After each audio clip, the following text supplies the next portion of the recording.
Assalamualaikum warahmatullahi wabarakatuh. Perkenalkan, nama saya Fitra Sendi, NIM 2130101176. Video ini merupakan salah satu bentuk pelaksanaan dari ujian tengah semester pada mata kuliah Hukum Pidana dengan dosen pengampu Bapak Antoni SH.M.Hum. Baiklah, langsung saja saya akan menjelaskan materi dari pertanyaan-pertanyaan yang telah diberikan sebelumnya.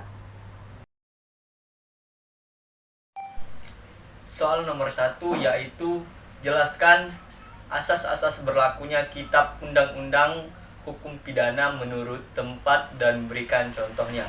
Asas-asas berlakunya Kitab Undang-Undang Hukum Pidana menurut tempat atau bisa disebut locus delicti yang merupakan penentuan tempat terjadinya suatu tindak pidana yang memiliki arti penting untuk menentukan tempat pengadilan yang berwenang dalam mengadili suatu tindak pidana.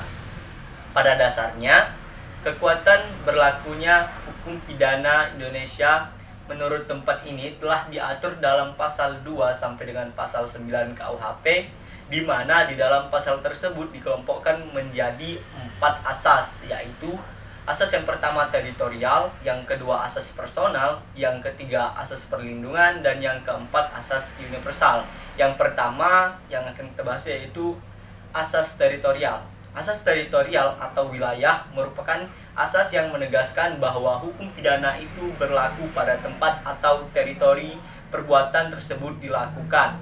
Hal ini memiliki makna bahwa setiap pelaku tindak pidana warga negara sendiri atau asing tercantum dalam pasal 2 dan pasal 3 Kitab Undang-Undang Hukum Pidana.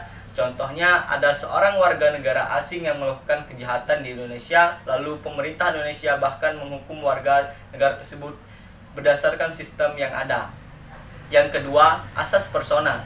Asas personal atau asas nasionalitas aktif diaktifkan untuk menerapkan hukum pidana berdasarkan kewarganegaraan atau nasionalitas seorang yang melakukan suatu tindak pidana. Hal ini memiliki makna bahwa terpenting pidana hanya dapat diberlakukan pada warga negara saja, sementara tempat tidak menjadi masalah. Hal ini tercantum dalam pasal 5, pasal 6, dan pasal 7 Kitab Undang-Undang Hukum Pidana.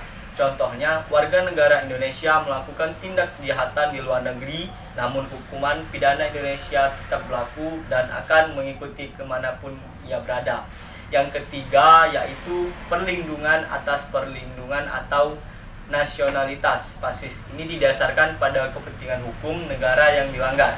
Hal ini memiliki makna bila hukum negara dilanggar oleh warga negara atau bukan, baik di dalam maupun di luar negara yang menganut hal tersebut, maka undang-undang hukum pidana dapat diterapkan terhadap si pelanggar.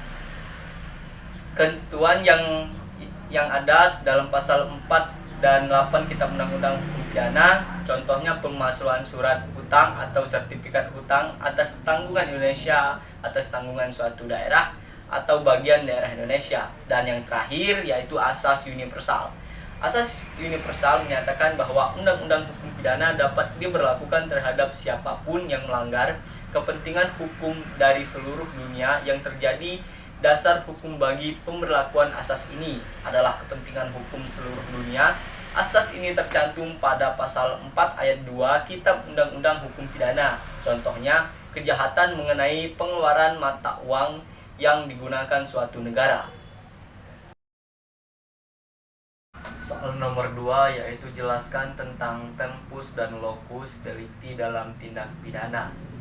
Tempus delicti berasal dari kata tempo yang berarti waktu dan delicti yang berarti delik atau tindak pidana. Jadi, tempo delicti adalah waktu terjadinya suatu delik atau tindak pidana. Tempus delicti penting untuk menentukan waktu atau kapan terjadinya suatu tindak pidana, dan juga untuk menentukan apakah suatu undang-undang pidana dapat diberlakukan untuk mengadili tindak pidana yang terjadi tersebut. Yang kedua yaitu locus delicti. Locus delicti berasal dari kata locus yang berarti tempat atau lokasi, dan delicti yang berarti delik atau tindak pidana. Penentuan tempat terjadinya suatu tindak pidana memiliki arti penting untuk menentukan tempat pengadilan yang berwenang dalam mengadili suatu tindak pidana tersebut. Penentuan lokasi atau delik atau lokus delicti dalam suatu tindak pidana berguna untuk menentukan tempat atau lokasi di mana perkara akan diadili oleh pengadilan yang berwenang. Demikianlah penyampaian materi dari saya. Saya akhiri, wabillahi taufiq wal hidayah. Wassalamualaikum warahmatullahi wabarakatuh.